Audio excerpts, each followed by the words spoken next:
I don't think a lot changed last night with with Oklahoma City's win and how the series can play out. I think Dallas has every opportunity to win a game too.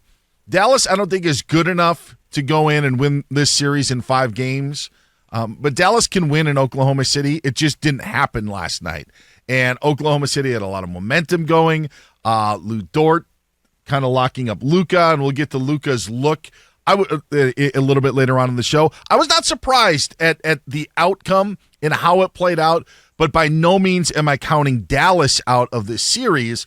But what I just find so amazing, and this may be a topic that you're going to hear in different realms of sports media over the next couple of weeks or however long Oklahoma City ends up lasting in these NBA playoffs. But the thought that just kept coming into my mind in watching last night, and again, being reminded that this starting lineup has an average age that doesn't top 23, as crazy as that is how Oklahoma City has set them up for success. And what Sam Presti has obviously done in accumulating first-round picks, they still have 13 of which will be a graphic that you'll see between now and 2030. They have 13 first-round picks. Like they've got 2 in the upcoming draft. There was a scenario where they at one time had 4 first-round picks in 2024. So Ryan, as I'm watching last night, and they're playing great basketball, and everything is falling into place in those 48 minutes, I'm saying to myself, how in the world do they get better because they will have the assets to? And how in the world do teams, coming off of even our conversation yesterday, of how do the Lakers feel in watching what Oklahoma City is doing? How do the Philadelphia 76ers feel, where a decade ago it was trust the process, and that seemed to fail pretty miserably? How do these other teams that are looking to turn things around look at Oklahoma City, who now is the top team in the Western Conference and honestly probably the top team in making any moves over the next 5 years in the NBA? Like, this is just the start of their dominance. I was more in awe of that in the overall picture than of just even watching them pull away from Dallas in the fourth quarter last night. No, you're right, Dan, and it's got to be intimidating. And the reason that you say it is because they have draft picks. They become a Western Conference version of who? The Miami Heat. They're bringing in undrafted guys. They're bringing in late picks, and they're getting value on the dollar for every player that is touching that roster. And when I spoke with peeps over at Oklahoma City, their mindset, their culture, where they were always, is the one thing they said is that we're developing, and it got to the point where this year they go, we're developing. We go, stop it. Nobody wants to hear the developing thing when you got Shai Gilgeous-Alexander playing at an MVP level. You guys are I think at that time they were like second or third in the Western Conference, and Chet Holmgren far ahead of pace, man. So what they're doing culture-wise is working. They have the draft picks. And you know what I woke up, Dan, on my mind when I thought about Oklahoma City? You look at J-Dub, Jalen Williams. You look at Holmgren. You look at Shai. And I just think back to a time and place where they had a team that was even more talented. And I wonder if they make that same mistake and they say James Harden. And I'm so glad. I thank God that they did. They say, James Harden, man. You go on. Go to Houston, because we don't think you and Westbrook can match. When it came to Kevin Durant, and they didn't give Kevin Durant the things that he wanted that made him feel comfortable enough to stay, to feel like they were going to be competitive enough with him there to win a championship. Is Oklahoma City, how do they navigate when these guys go from being potential and developing and youth, when they have to make those really hard decisions to say, no, this is something that we're going to keep together?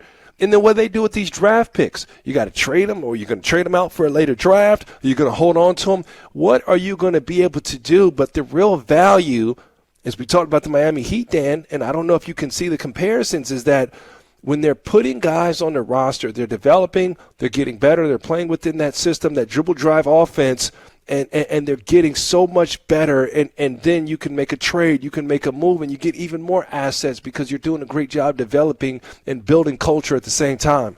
It's amazing on what they've hit on.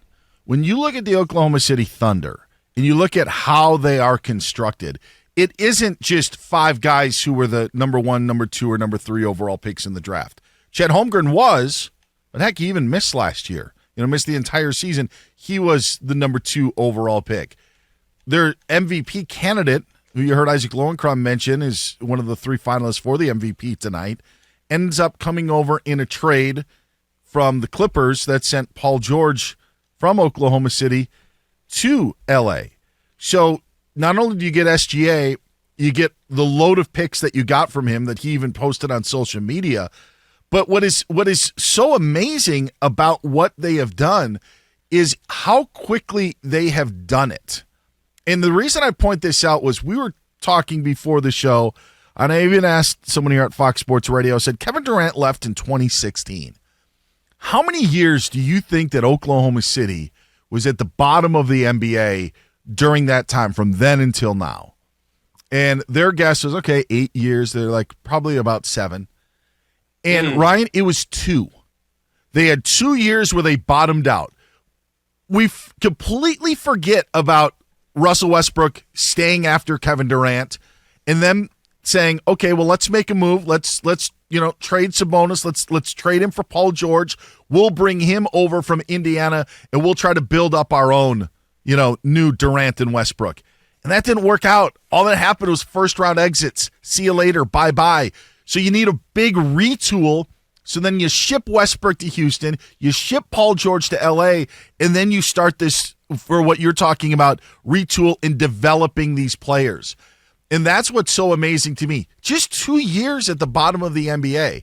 And when you're the Philadelphia 76ers, who had this plan, tank for 5 years, whatever the case was, and then the draft picks that you make and that you fail on, They hit on Jalen Williams. Heck, they hit on the other Jalen Williams. He's even contributing at some point. There are so many things that the Oklahoma City Thunder have done right that have allowed them to get to this point. And I don't know if any other team could have the track record of nailing the picks and the decisions that Oklahoma City has done.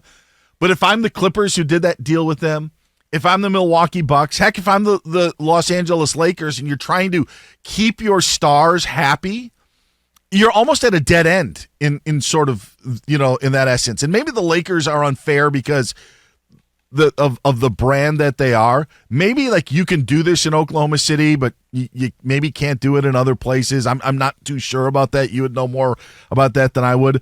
But it was just 2 years of sacrifice. And now you're talking about a next decade of possibly, I don't want to say dominance in the West, but they're going to be there in the West. And if they're going to be there year in and year out with all these cards and tools to trade with, it is truly one of the remarkable things that we've ever seen in the NBA, considering how we thought how difficult it was to turn around a franchise in the NBA without that single star player that we feel has to be given to you in an NBA draft at the top of the draft. What they have done is truly remarkable. No, Dan, you're right on. And, it's funny you say that. Can another franchise do that? Could you do that with the Knicks? Can you even – it's funny. Everybody's like, trade Paul George, get rid of him. Why would you sign Kawhi? The Clippers are in a situation they can't bottom out again. They've been bottomed out for a long time. Mm-hmm. They can't bottom out again. And this draws me close to home, man, with my Rockets. You got to understand, in Houston, I want to say this is the first ever rebuild that the Rockets have kind of like gone through.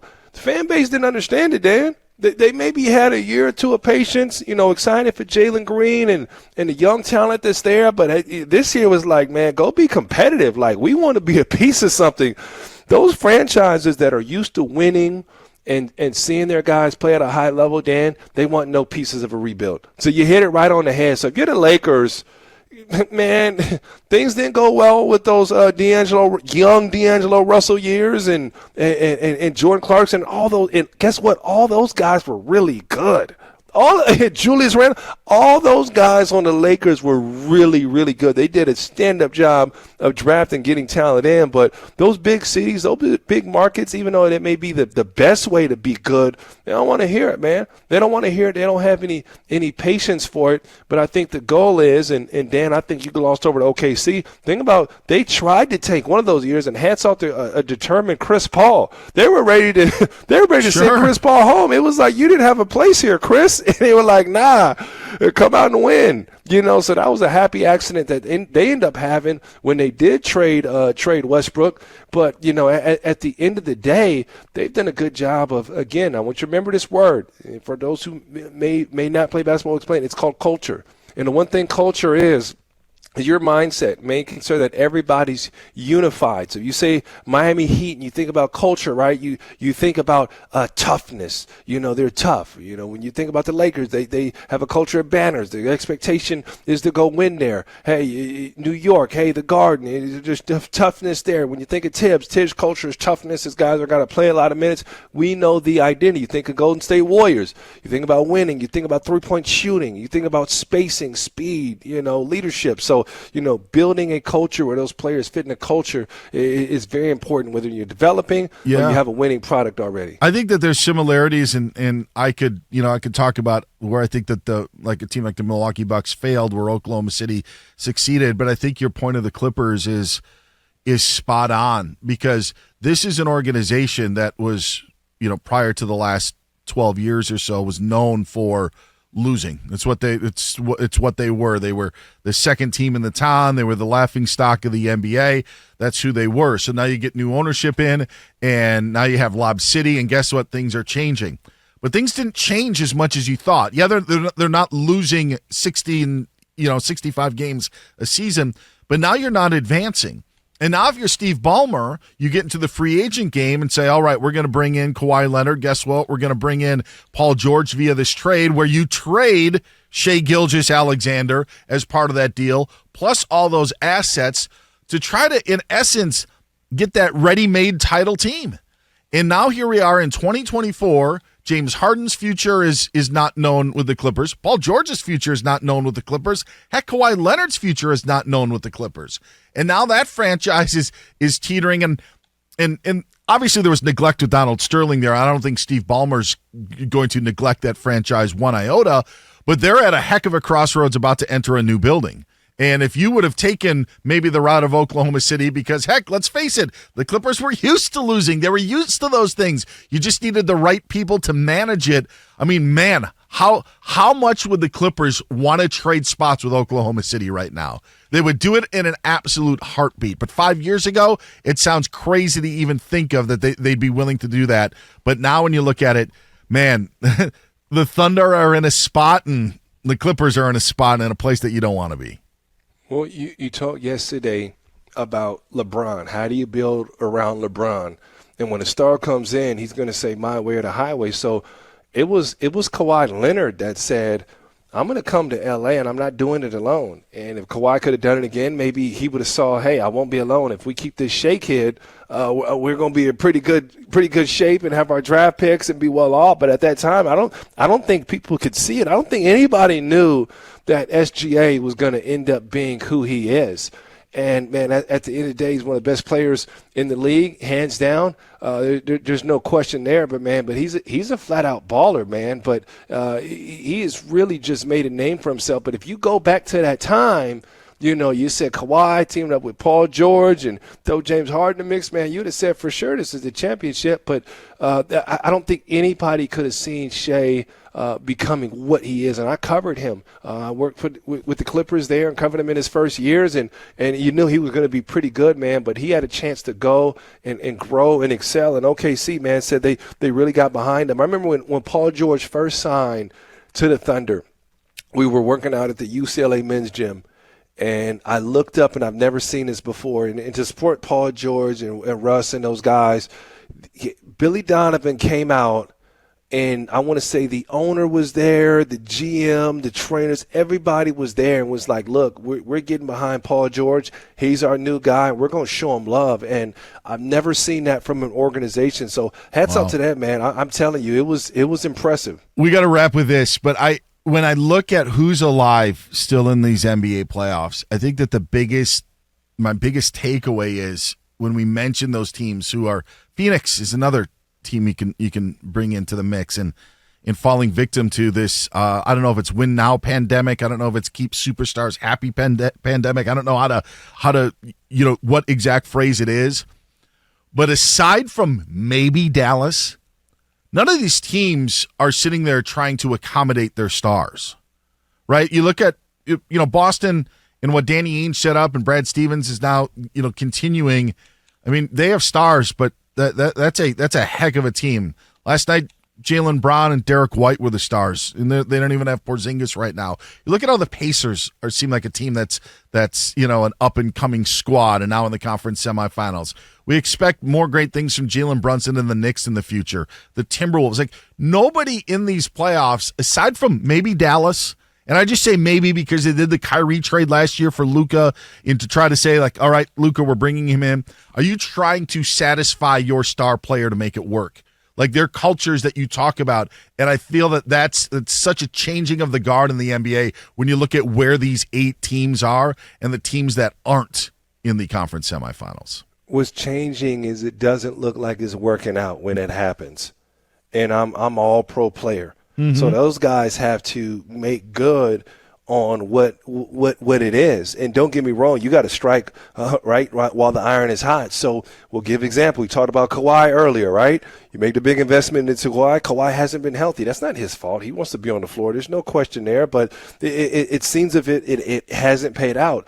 Look at Giannis Antetokounmpo. Giannis is the guy who, hey, man, make this move. It hasn't paid out. Hey, LeBron James, shout out LeBron. But the truth is the truth. Man, he's in the playing game. You know, back-to-back and ends up losing in the first round. So those catered stars got to be careful. They got to deliver because – we want to empower the players. We know how good those guys are, but at the end of the day, they got to deliver. And Kawhi Leonard, hats off to him because when the moves were made for him to go to Toronto, he delivered. But as an organization, you're in a tough place because you're saying we're going to give everything up to bring this guy in and get this guy in.